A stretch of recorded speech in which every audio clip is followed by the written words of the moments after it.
আসসালামু আলাইকুম। ২০২৫ সালের ৬ষ্ঠ শ্রেণীর ইংলিশ ফর টুডে অর্থাৎ ক্লাস 6 এর ইংরেজি প্রথম পত্র এর আজকে আমরা আলোচনা করব লেসন 3 এট রেলওয়ে স্টেশন। বন্ধুরা দেখো এখানে আমরা অর্থ সহ ডানে দিয়ে দিয়েছি। এই যে তোমরা পৃষ্ঠা নং দেখো মূল বইয়ে তোমাদের ৭ নং পৃষ্ঠা এটি রেলওয়ে স্টেশন এট রেলওয়ে স্টেশন এই যে এখানে ডানে অর্থ দেওয়া আছে। এরপরে এখানে দেখো ৮ নং পৃষ্ঠার অর্থ দেওয়া আছে। তো চলো আমরা দেখবো। দেখে নিই তার আগে আমরা তোমাদের মূল বইয়ের ফেসটা দেখে নিই। যারা প্রথম ২ টি লেসন দেখোনি তারা দেখে নেবে। আমাদের ইউটিউব চ্যানেলে পেজ দেওয়া আছে। এই যে এট এ রেলওয়ে স্টেশন একটা মানে স্টেশনে একটা রেলওয়ে স্টেশনে এই যে গল্প দেখো my friend Sajjad and I were আমরা অর্থ শোক করবো এখন দেখো নিচে আছে এরপরে কলাম বি কলাম পূরণ করার জন্য এরপরে দেখো রেলওয়ে স্টেশন ছবি দেওয়া আছে। তো বন্ধুরা চলো আমরা শুরু করি। এখানে দেখো প্রথমে লেসন 3 দিয়ে দেখো একটা স্টেশনে রেলওয়ে স্টেশনে after completing the lesson students will be able to অর্থাৎ বলা হচ্ছে শিক্ষার্থীরা পাঠটি সম্পূর্ণ করার পরে যা শিখবে যা সক্ষম হবে এই যে এরপর দেখো read the following phrases নিম্নলিখিত ফ্রেজটি পড়ো। এরপর হচ্ছে মাই ফ্রেন্ড সাজ্জাদ আমার বন্ধু সাজ্জাদ and এবং I were sitting at the railway station আমি এবং আমার বন্ধু সাজ্জাদ রেলওয়ে স্টেশনে বসেছিলাম। I came to see him off আমি তাকে দেখতে এসেছি। Sajjad was going to Dhaka to his elder sister's house ঢাকায় বড় বোনের বাসায় যাচ্ছিলেন Sajjad.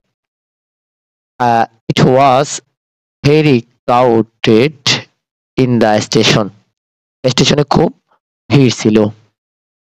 There was a long line of people at the ticket counter অর্থাৎ টিকিট কাউন্টারে ছিল মানুষের দীর্ঘ লাইন। এরপর হচ্ছে a woman was standing in the queue একজন মহিলা লাইনে দাঁড়িয়েছিলেন। এরপরে হচ্ছে দেখো she was holding her child's hand tightly অর্থাৎ তিনি তার সন্তানের হাত শক্ত করে ধরেছিলেন।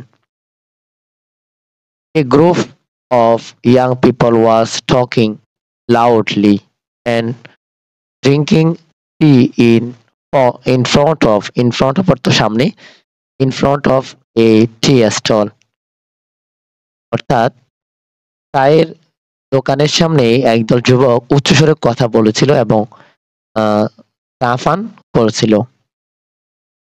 An old couple was trying to find a quiet place to sit down and rest অর্থাৎ এক বৃদ্ধ দম্পতি মানে দম্পতি বলতে মানে স্বামী স্ত্রী আর কি এক বৃদ্ধ দম্পতি বসে বিশ্রাম নেওয়ার জন্য একটি নিরিবিলি জায়গা খোঁজার চেষ্টা করছিল।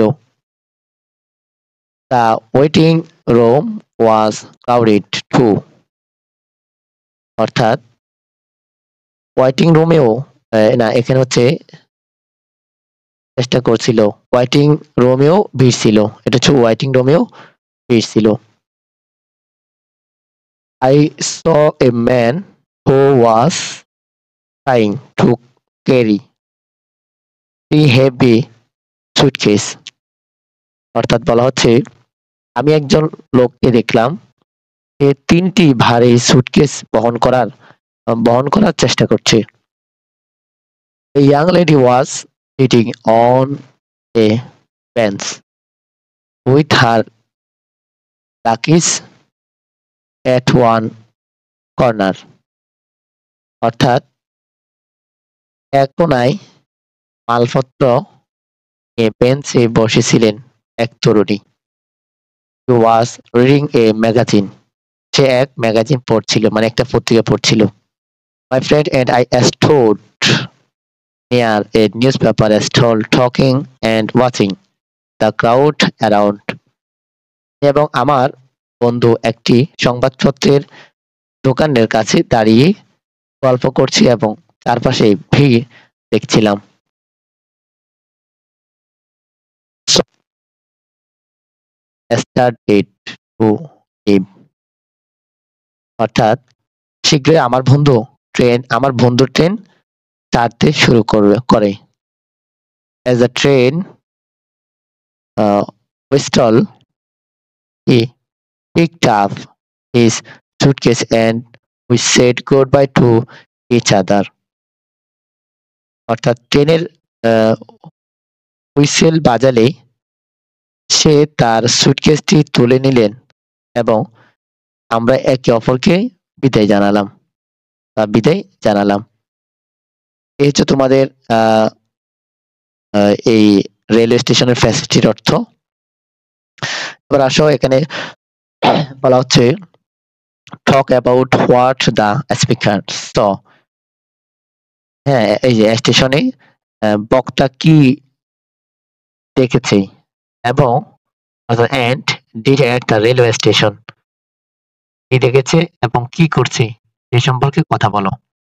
Use your own words, মানে তোমার নিজের শব্দ ব্যবহার করো।